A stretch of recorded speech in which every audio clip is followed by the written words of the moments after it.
Magandang araw mga kaibigan. Pag-usapan naman natin ngayon ang tungkol sa impeachment laban kay VP Sara Duterte. No? Pagkatapos yung January 13 na INC rally, biglang tumahimik ang usapin ng impeachment at ang mga House leaders nagpahayag na hindi daw nila ito pag-uusapan hanggat hindi matapos ang eleksyon. So, ako, naniwala ako na hindi na nila gagalawin ang impeachment kasi nga nalalapit ng eleksyon baka maapektuhan ang mga re-electionist na kongresista dahil napakalakas yung boto ng iglesia. So, alanganin ng mga kongresista na i-endorse ang impeachment complaint, baka hindi sila i-endorse ng iglesia. So, hintayin na lang na matapos ang eleksyon, saka nila galawin. Okay. Ito, may post ng GMA News 2 hours ago. Pakikilusin na, gagalaw na, gugulong na ang impeachment sa Kamara. Ito, House Secretary General Reginald Velasco said on Monday, ngayon, Monday, he will transmit the 3 impeachment complaints filed against Vice President Sara Duterte to the office of the Speaker this week. So, anytime today hanggang Friday, bago sila mag-break, I think ang break nila is February 7. Okay? So, 3, 4, 5, 6, 7. 7 is Friday. So, bago mag-break ang mga kongresista, kung totoo itong post ng GMA News na ito, i-transmit na ang 3 impeachment complaint. Although hindi pa sa Senado ito, mula sa House Secretary General's Office to the Office of the Speaker. Okay? So, kaya lang kung itra-transmit niya, tapos mag-break na ang kongresista, paano aaksyonan? Paano? Kasi dadaan pa yan sa Committee on Rules hanggang papunta sa Committee on Justice. Medyo malabo. Anyway, hintayin natin kung anong mangyari.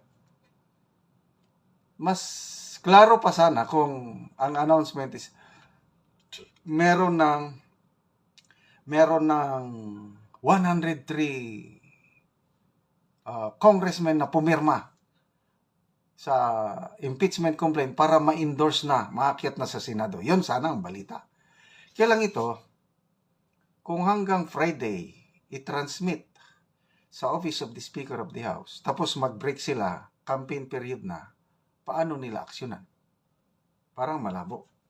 Baka ito, kasi nangungulit yung mga nag-file ng 3 impeachment complaint, nangungulit sila Yung sina Franz Castro, Akbayan, Serdanya, sino pa yun? Ano na sila? Medyo desperado na sila. Bakit hindi nyo pa i-transmit? Baka naman itong pag-transmit from House Secretary General's Office to the Speaker of the House Office, baka lang mapagbigyan ang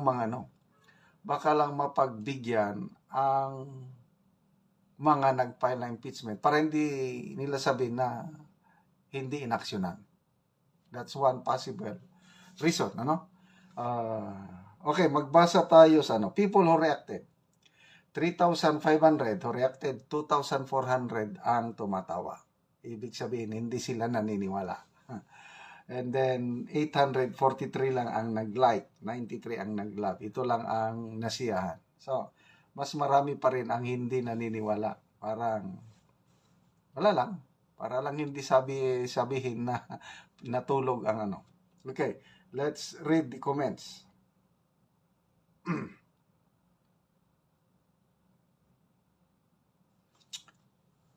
DJ Adel, sabi niya, the impeachment complaints against VP Duterte are a clear attempt at political maneuvering. Impeachment complaints? Seriously? What's the real agenda behind this? These impeachment attempts won't succeed. VP Sara Duterte has our unwavering support. Yung Iglesia ni Cristo Rally, yun po ang tunay na majority support ng Pilipino na ayaw ng Pilipino na matuloy ang impeachment. Okay. Sandrix Liedo, protect our future. Protect Sara Duterte. Loida Cordero, whether you like it or not, she is destined to be the next president. Grabe. Petlux, our future president. John Mora, bakit nakafocus yan dyan? Not on many blank report that leads to corruption. Ayan, yung BICAM report na maraming blank. Borgs Regalag, Sara for president on 2028. That's my own opinion.